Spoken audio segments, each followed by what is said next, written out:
você aí de casa, da internet, está vendo aqui já, eu com a Silvia, a Lisete e a Carol, a Ana Carolina, para falar sobre os temas que a gente já apresentou no nosso programa e que são pautados também por dicas que vocês nos dão nas nossas redes sociais. Então, bem-vindos a esse debate. São tantos temas, a gente vai começar por onde?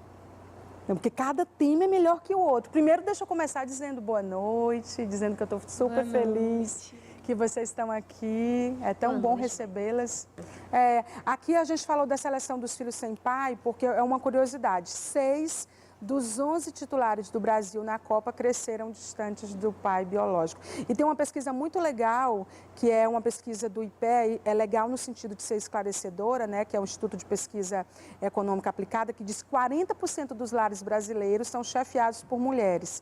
E um elevado patamar de famílias, 12 milhões de famílias, elas não têm cônjuges para ajudar na educação dos filhos, na criação dos filhos. E esse estudo ele avalia, com foco desses filhos sem pais, né, essa seleção dos filhos sem pais, pegando como exemplo os nossos atletas da Copa, o risco de vulnerabilidade social, por conta principalmente da renda média, né? A renda, ela afeta muito, mas não é só a renda, né, Carol?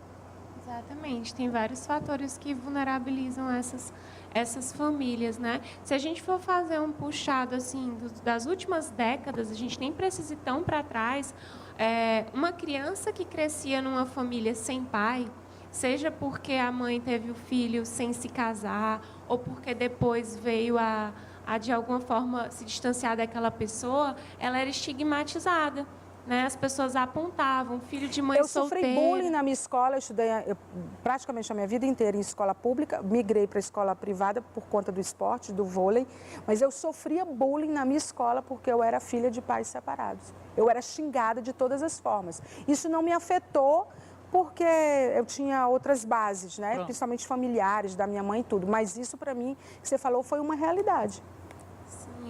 Essas crianças cresceram nesse contexto, tanto que não foi à toa que a Constituição ela veio trazer de forma expressa o reconhecimento da família monoparental como uma espécie de família, né? Porque antes parecia que era uma família incompleta. Estava faltando pai, então estava faltando alguma coisa.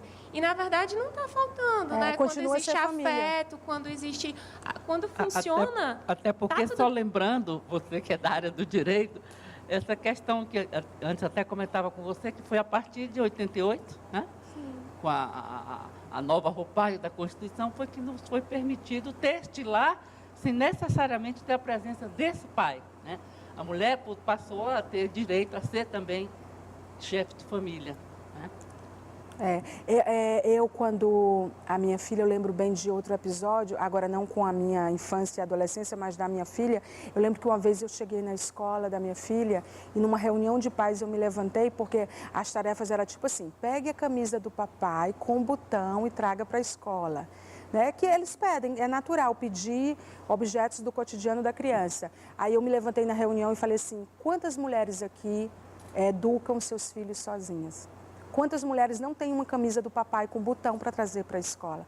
E eu lembro que foi uma polêmica, assim, entendeu? Quer dizer, mesmo com essa Constituição, que para a gente... Até porque também já acho que ela já deve ser revista, porque hoje existem famílias de pares, não de casal, mas de pares. E aí, vai levar o quê? Pois é, são muitos núcleos, na verdade. A vida é uma dinâmica, né? E vai mudando. O que eu tirei para mim, assim, que eu não sei se vocês validam isso, mas assim, na minha experiência, do que eu tenho visto, é que a figura do pai, a figura masculina, uma segunda voz é super relevante na construção da personalidade, do caráter de um ser humano. Então, assim, deixa um vácuo mesmo, entendeu? Além dessa questão da vulnerabilidade ligada à economia e ligada a outras áreas, outros aspectos, tem essa questão também, que eu acho. E também tem no nosso dia a dia, que às vezes a gente quer dar um não para a criança, ou a criança insiste tanto e a gente queria aquela ajuda, dizer assim, olha... por mim, tudo bem. Vai falar com seu pai. Vai falar com sua mãe, vai falar com sua avó, seu tio. Alguém para dividir aquela tarefa, aquela responsabilidade. Isso sim, nesse momento a gente Eu falava assim, vai falar com seu tio. necessariamente, eu acho que hoje, na atual conjuntura, não há tanta necessidade dessa presença do pai, mas de alguém que norteie, alguém que direcione. Por isso que eu falei, é uma outra voz até Pronto, para dividir. uma Gente, outra porque voz educar que tá não precisa desafiador. estar revestida do homem, do gênero masculino. Essa voz pode estar na voz feminina. Essa voz pode estar numa outra voz. Mas eu digo assim, que a figura mesmo, eu acho assim, que tem elementos que compõem isso, entendeu? É de você dividir com alguém a responsabilidade. Alguém, não necessariamente. Mas eu estava falando particularmente da figura do pai por experiência própria, mas entendeu? Mudou um pouco isso, esse quadro a minha experiência mudando, eu acho que cada um tem uma experiência. Acho que cada um na tem. atual conjuntura, isso tem mudado. Eu digo isso porque a psicologia ainda valida isso, Sim, dessa figura valida, do pai, a masculina, ser relevante nessa formação. Eu nem falo pelo lado da psicologia, que eu já não vou entender muito, mas eu achei muito interessante a iniciativa de uma escola aqui de Teresina, que ao invés de celebrar o Dia das Mães ou o Dia dos Pais, já celebra o Dia da Família, exatamente pensando nessa diversidade de configurações familiares. Às vezes um pai não está lá por uma questão, sei lá, de uma viagem ou de alguma coisa. Mas sabia que isso foi uma leitura, Carol? Porque, por exemplo, essa escola, na verdade, quando criou a Festa da Família, ela criou com base nas crianças que não tinham pai ou mãe ou avó, ou que eram adotadas ou que foram abandonadas. E no Dia das Mães e dos Pais, elas ficavam extremamente entristecidas. E aí a leitura que foi feita foi essa, entendeu? Mas era pautado na importância do afeto na vida daquela criança. E assim, eu acho que para todas as crianças o Dia da Família é legal, mesmo tendo pai e mãe em casa, porque, por exemplo, Maia, você conhece minha família, né? Sim. Conhece meus pais, e minha mãe trabalhava muito, né? Então, assim, muitas vezes na festinha das mães, era naquele horário 11h30 da manhã, que tinha uma apresentação e tudo, ela não conseguia chegar a tempo, porque ela estava numa audiência.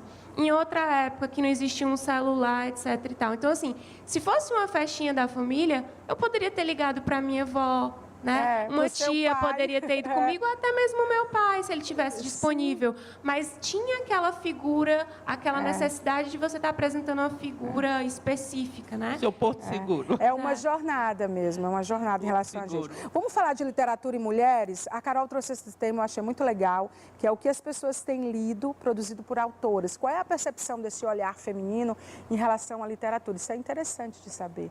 Né? Quando você compara, quando você tem uma referência ali, que você se debruça esse olhar em relação a isso, você faz muitas descobertas. Quais foram as suas? Bom, eu venho me policiado há um tempo já em relação ao que eu leio, né? Quem é que está produzindo isso aqui que eu estou lendo, né? Quem é que está me provocando a pensar? E muitas vezes eu via que a maioria das minhas referências, comecei a perceber isso na época que eu estava fazendo mestrado. Eu olhava para as minhas referências e via, meu Deus, eu tenho que buscar mais referências de pessoas no Brasil, de teóricos brasileiros, eu tenho que buscar referências de teóricos não só brancos, mas teóricos negros. Eu tenho que buscar presença de teóricas, porque eu estava falando muito através da perspectiva masculina. Então, assim, não sobrepondo uma a outra, mas eu precisava conhecer essa perspectiva até para poder me expressar e ver o mundo de outra forma. Então, assim, ultimamente eu tenho percebido melhor várias questões, porque eu tenho lido mulheres, né? Tem até uma hashtag que a gente usa quando a gente compra um livro, e é uma mulher que escreve, que é a hashtag Leia Mulheres, né? Para que você mostre para as amigas, né? Para as pessoas que é importante buscar esse ponto de vista. Eu tenho uma amiga que é professora, que ela foi além e ela teve uma iniciativa incrível, que foi a de estimular a leitura de autoras negras, porque essas ainda assim... Além de mulheres negras. A academia não falha, não peca em relação a essa produção científica? É interessante. O que acontece com isso? O que a gente pode ver, Maia, é que fazer até uma retrospectiva, porque as mulheres elas vão estar tendo uma certa exclusão da literatura. Até nos primórdios que a gente for atrás, até então a mulher não era permitida ela ser alfabetizada. A mulher ela só escrevia cartas, ela não tinha esse espaço. Você já viu antologia de homens? Não. Tem antologia de mulheres, porque o homem escrever já é padrão. Então, assim, a gente vem sofrendo uma certa discriminação e uma certa exclusão dentro da literatura, sim. Isso muda em que ritmo dentro da academia? Muda no sentido de que, como ela colocou, está se buscando o assunto, o tema. Não se está tendo a discriminação de saber se é branco ou preto, se é mulher, se é homem, mas a fala, a internet o assunto, tem facilitado muito, tema. né? Exatamente. Tem a Simone de Beauvoir, ela fala muito na questão do gênero, até quando se tem, digamos, ela faz uma inferência que quando se tem 1000 mulheres, mas se tiver um homem, você tem que usar, fazer a declinação, o gênero masculino. Quer dizer, é a presença machista do homem. Que isso vem prevalecendo em todos os setores. E a gente vê que está longe ainda, né? Ainda, com todos os avanços, com todas as longe. mudanças, ainda é gritante. Eu estou pensando aqui Essa nos presença. quadrinhos, gente. Vocês estão falando, eu estou aqui com a minha cabeça. Mas é porque tipo, como a começa, própria né? Academia de Letras, Dos a paradidáticos ABL, na escola. a primeira mulher a entrar na academia foi em 1997, já Nossa. com quase 100 anos da Academia Brasileira de Letras, foi a Raquel Final de do Queiroz. século passado. A primeira mulher que tentou foi barrada porque na Constituição dizia brasileiros, não falavam brasileiras. Olha que absurdo. Então, Quantas se eu não me engano, barreiras, foi a né? Amélia Bevilacqua. Ela não foi aceita, porque eles tinham, né, nas normas, o regimento, em que não se aceitava só brasileiros. Eu vou usar essa hashtag e vou pegar dicas de autor. Ler mulheres, né? Sim. Olha, é incrível, né? Mulheres Fiquei buscando falando para aqui. mulheres com um olhar feminino. Eu fiquei buscando aqui na minha memória qual livro que eu li de mulheres. Nós temos... Meu Deus, que é isso? A gente Mas realmente principalmente chamar a atenção para a gente mesmo. Nós temos Não, a Adélia Não, mas Prado. ela está falando nós que ela leu. Eu Ela não está busquei, falando dos que existem. Tentei buscar na minha memória aqui qual que eu já li. Menina, que é Piauí, isso? por exemplo, nós temos Lilizinha Castelo Branco, nós temos Medina temos Castelo muitas. Branco, nós temos É Márcia realmente um Hermes, né? exercício. É bacana a gente falar sobre isso, porque a gente desperta o nosso internauta e o nosso telespectador, ou telespectadora, ou internauta é bom que cabe todo mundo, né? Olha aqui, ó, o flagra aqui, né? Para isso, né? É como a Silvia disse, você busca na sua memória. Aí fala, mas qual é a importância? Aí eu vou fazer uma provocação para a gente mudar de assunto. E aí ver quem que responde. Não talento, porque, por exemplo, eu sou uma pessoa que não acredito muito em talento, eu acredito em habilidades. Eu acho que se você se dedica, né? Você é uma top do direito, você é uma top da beleza, você da coisa, porque é o exercício, né? É verdade. O exercício. Mas, assim, a qualidade ou a competência é uma questão de gênero? A competência para a literatura? De tudo, porque a gente fala, as pessoas provocam muito no sentido assim, faz sentido, porque a mulher tem que ter a cota, porque a negra tem que ter. É tipo a questão da competência, né? Quer dizer, tem poucas mulheres na política, porque a gente sabe que não é isso. Na verdade, são poucas oportunidades para se exercer. Aquela questão complicadíssima daquela discussão sobre meritocracia, né? Como é que a gente quer que as pessoas sejam escolhidas pelo seu mérito se elas tiveram pontos de partida diferentes? Né? Então, assim, como é que a gente fala de um acesso à mulher à política, a um acesso à mulher à literatura da mesma forma que um homem, quando a gente sabe que a mulher ela é cheia de tarefas e obrigações que muitas vezes o homem não tem. E né? Poucas oportunidades. Então, assim, muitas vezes, e isso fala da fala machista que é internalizada, as pessoas perguntam para uma mulher quando ela está grávida, e aí, como é que vai ser o seu trabalho depois que a criança nascer? Não perguntam isso para o pai, né? E aí, como é que vai ficar o trabalho? Sim, o pai vai continuar lá, trabalhando normal. A gente já pega o gancho para a questão do discurso machista, né? Que estão sendo banalizados, naturalizados, né? Gente, tá uma coisa. Assim, essa Copa agora, eu acho que ela foi uma vitrine disso e despertou mesmo as pessoas, né? No sentido de compartilhar. Nesse ponto, quando viraliza a internet, é maravilhosa, porque ela revela às pessoas quem elas realmente são. Né? O que tem acontecido em relação aos discursos machistas, eu não estou falando só do que aconteceu na Copa, com brasileiros e pessoas de outras nacionalidades. O que tem acontecido no cotidiano. Você mesmo estava falando para a gente de uma mulher candidata que foi interrompida quantas vezes? Sim, eu estava assistindo uma entrevista com a pré-candidata à presidência da República e eu percebi durante o programa que ela era interrompida várias e várias vezes, ela não conseguia falar. E aí depois fizeram um levantamento de quantas vezes ela tinha sido interrompida, ela foi interrompida 62 vezes e um outro pré-candidato, né, que tinha ido lá antes foi interrompido 5 vezes. Ai, gente, Então, assim, o que é que faz demais. pensar que uma fala de mulher é, não sei, você pode entrar, Menos você pode importante, atravessar, menos importante, né? Por que uma mulher não pode concluir o seu pensamento até o final, como a gente faz aqui, sem precisar se apressar, né? Muitas vezes a gente vê que o nosso espaço é tão pequeno, às vezes eu me vejo fazendo isso, me atropelando para poder falar o que eu acho importante, porque daqui a pouco eu não vou ter mais espaço, né? Eu vejo que aquele espaço é raro, que para falar sobre aquele tema. Então, assim, ela estava ali para falar das ideias dela, o programa era só com ela, e as pessoas perguntavam e respondiam ao mesmo tempo. Certamente era porque tinha a ver, porque era fruto de mulher. uma sociedade machista e carcomida, né? Totalmente, totalmente. Vamos falar sobre como aproveitar mais a vida? Vocês têm aproveitado a vida de vocês? Silvia? Eu aproveito bastante. Mas você não aproveita só trabalhando, não, né? Não. Porque você trabalha assim, muito. eu vejo, assim, você é feliz fazendo o quê? Viajando, lendo. Qual é o nome da sua né? felicidade? A minha felicidade é trabalho. Sério? Sou feliz trabalhando, cuidando de pessoas, lidando com pessoas. Eu gosto disso. Se me colocar dentro de uma sala, atrás de uma mesa, eu morro. E como é que você tem aproveitado a vida, Lisete? Eu quero também um ditado, vá pensando. Vivendo hoje. Vivendo o hoje. Porque vai ser assim, porque a felicidade é um estado de espírito, são momentos. Você não pode ser feliz 24 horas, você não pode ser feliz... Quer dizer, são altos e baixos, são momentos. E a minha vida, eu somo a felicidade com trabalho, com família, com lazer, com escrever, né, que se torna o trabalho mescla com a satisfação, com a felicidade. Quer dizer, é um momento em que, como você colocou, amor e trabalho tornam-se únicos, né? Eu tenho essa pergunta, né? O tempo está passando muito rápido, o que é que eu estou fazendo? Toda hora eu fico fazendo esse balanço, né?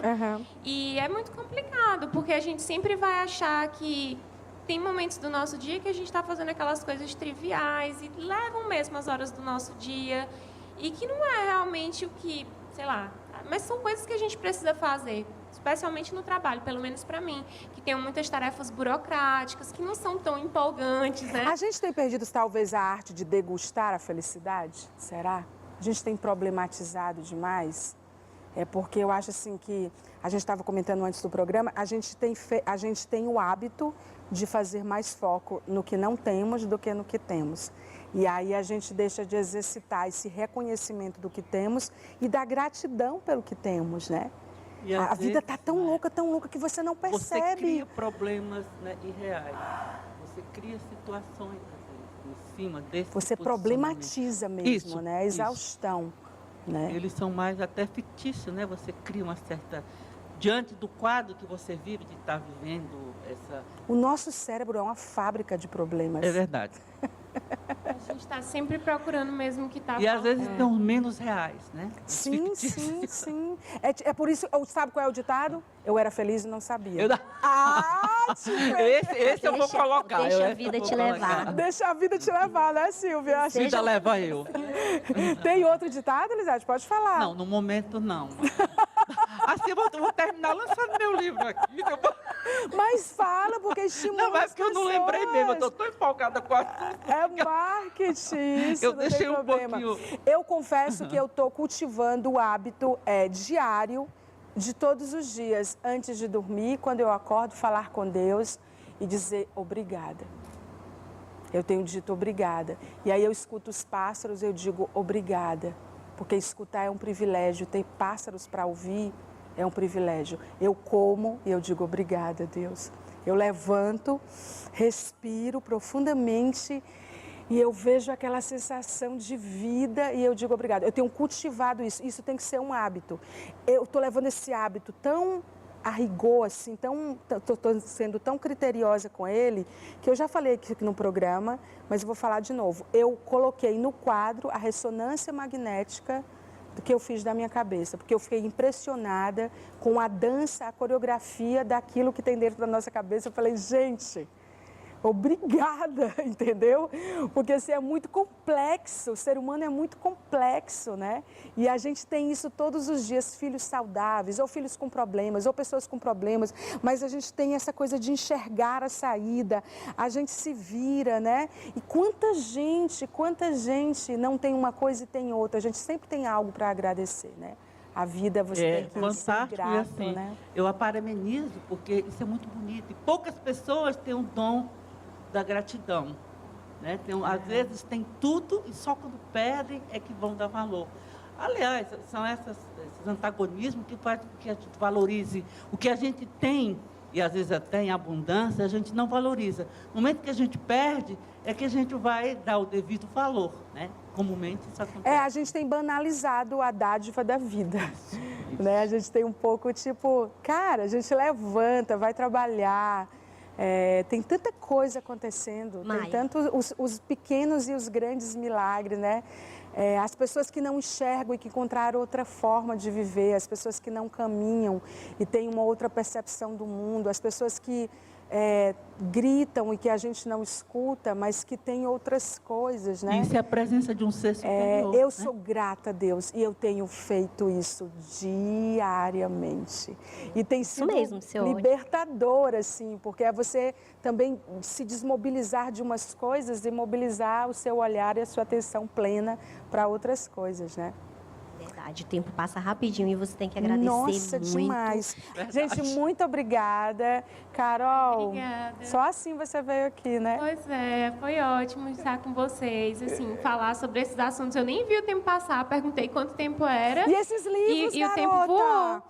Pois Juliana é. Borges, o que é encarceramento em massa? Olha as dicas de livros da Carol, Maravilha. vou adotar. O que é empoderamento, da Joyce Bert. Essa Que coleção série é bem linda, legal, essa Feminismos De Djalma Plurais. Ribeiro, o que é lugar de fala, né? Olha as dicas, que livros maravilhosos. A Márcia Tiburi, maravilhosa, já tive o privilégio de entrevistá-la. Feminismo em Comum, né? Para todas. Para não dizer que eu não sou, Todos trouxe e um romance todas. também aí. Nunca houve um castelo, da Marta Batalha. Que Maravilhoso. capa linda. E aqui, por último, Gênero e Desigualdade, Limites da Democracia no Brasil. É completa essa Carol, viu? Ai, gente, vou ficar Vontade pegando dicas para vocês. Nós Pra trazer aqui. trouxemos né? para você foi o livro a primeira mulher piauiense, eu reconhecida como escritora piauiense, que é a dona Luísa Méria de Queiroz. Eu Dá gostaria outro assunto. de repassar para Mais boas vocês. dicas. Sim, por favor.